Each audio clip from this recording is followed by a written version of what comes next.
dugsiga boardingka iyo maalinlaha ah ee Amano Boarding and Day School. Assalamu alaikum, peace be on you, dear students, Form 3 students.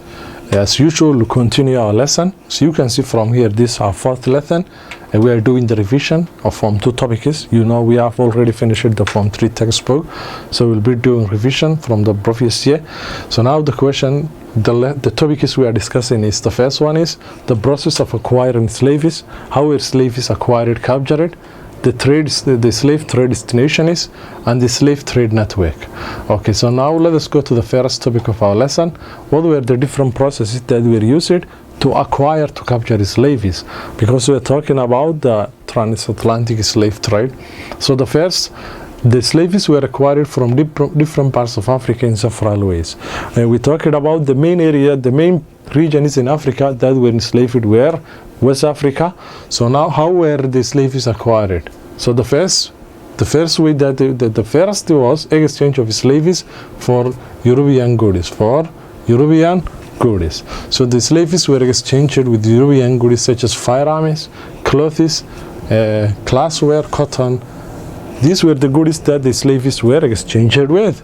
So now, the first method was exchanging the slaves with those.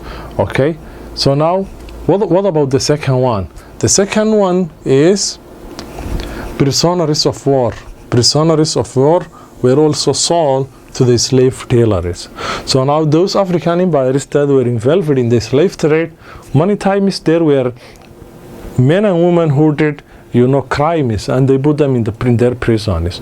So sometimes they use it to give the slave dealers to those criminals in exchange of what they wanted.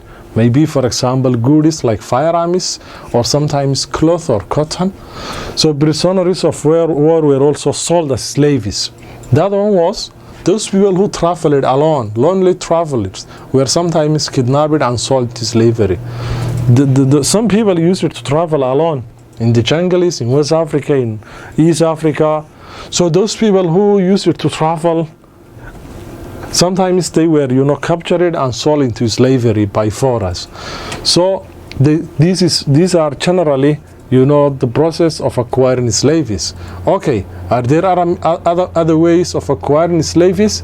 Yes, some African leaders also sold the criminals in their communities.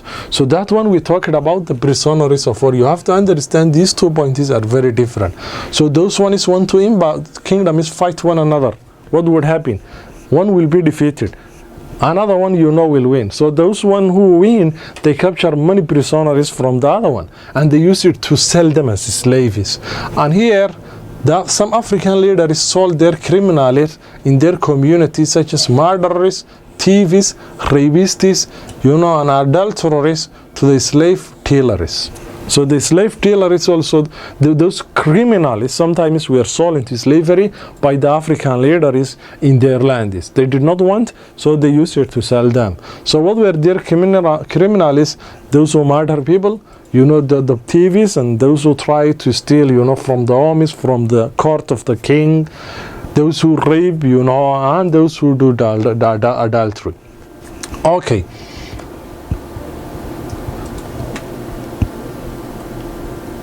The other way slaves were acquired in Africa also, they included slaves were acquired, through raids, sometimes also raids, attacks. So many times this one is regarded to be one of the most common ways Africans were captured. So generally, it was also called slave raids. Slave raids, it was common. So kingdoms used it to attack one another, to capture slaves from other communities and from other villages. So slavery, also slaves were captured through raids.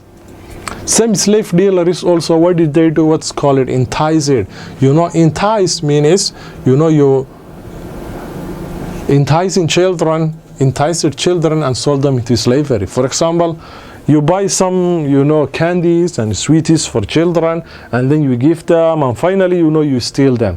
So those guys, sometimes they use it to attract the children with some kind of, gifts, and finally, they use it to take those children and sell them into slavery. So some slave dealers, this is what they use it to do to the children. The other way African slaves were captured include this one. The people who were unable to pay their debts would be taken into slaves.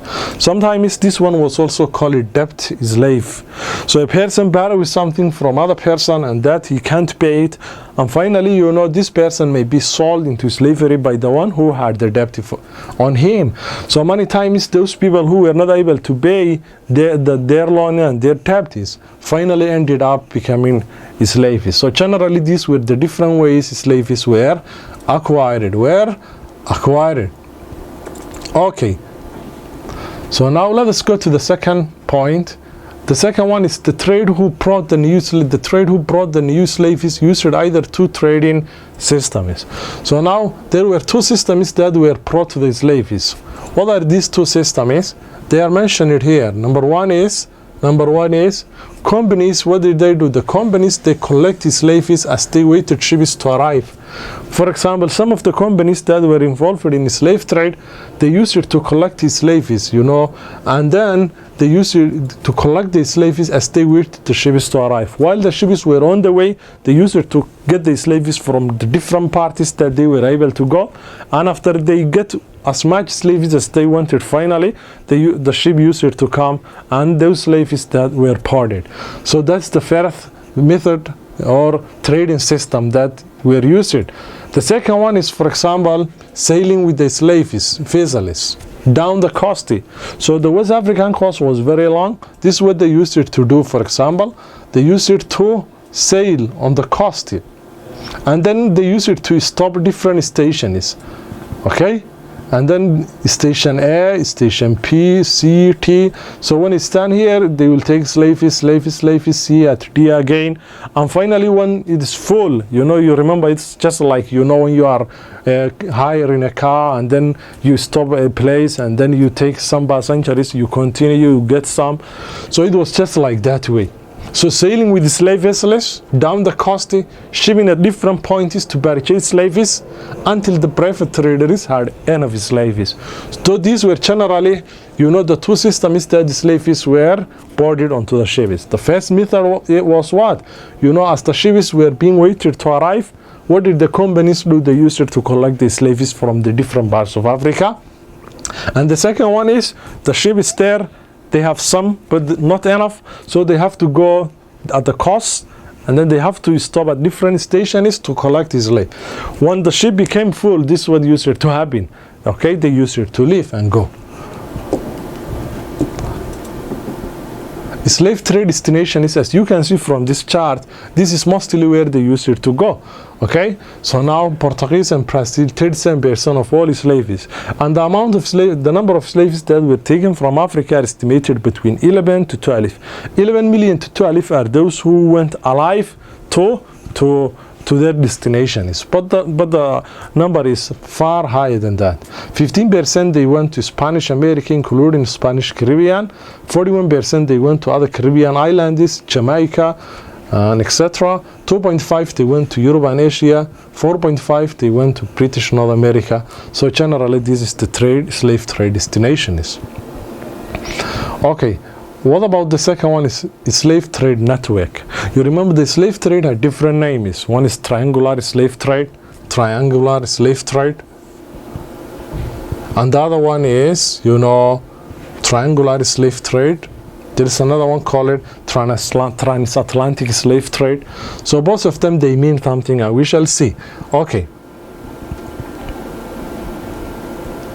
So now, captured Africans became part of a network called triangular trade. So triangular trade involved in 3 stages, 3 steps. So the first leg of triangle, what is it? The first leg of triangle is, ships carried European goods to Africa to be exchanged with slaves. So now, if this is, for example, Europe, and this is Africa, and this is, their destination, Americas, for example, the first step is what? European ships carrying goods will come to Africa. So that's the first leg. European ships carrying goods will come to Africa, And what about the second one? The second one is what? second leg, it's called the Middle Passage. So here is the Atlantic Ocean. Here is the Atlantic Ocean. So it's called also the Middle Passage. What will happen? Africans were brought to the Americas to be sold.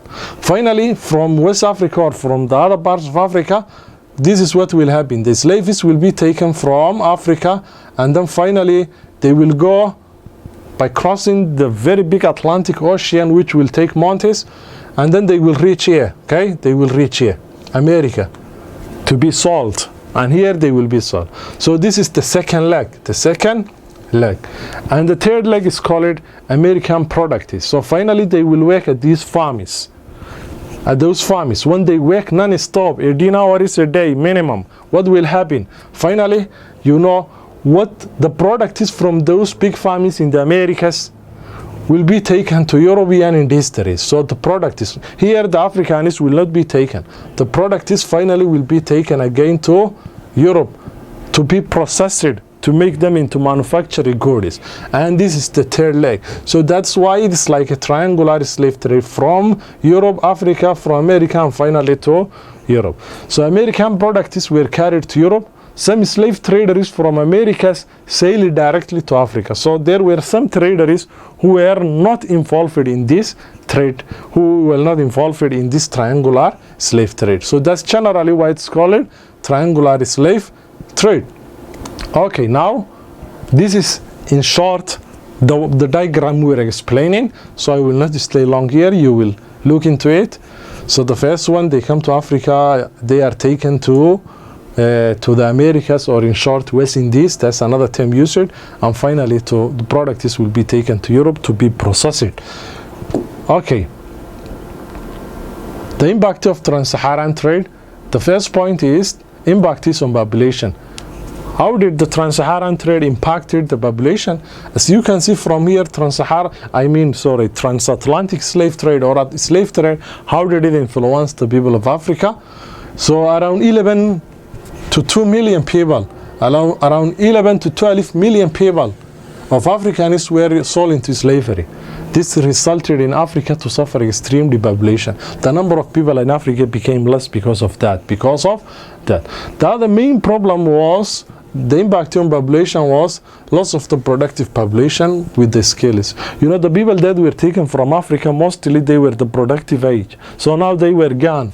What would happen? The old and the children were left for Africa. For that reason, the productive population was gone. The other one, the trade exposed to West Africans to new diseases.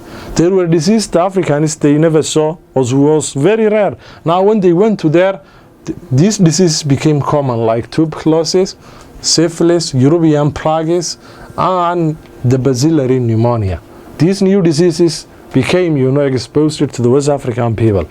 The other impact of slave trade on the population was, the slave trade also gave rise to mulatto population due to the intermingling between European traders and African women. So generally these were the main impacts of slave trade on African population. Okay. So this is the question is you will be doing. Explain why the African slave trade is also called those names. Outline the impact of slavery on the African population, and you have to explain this diagram in detail.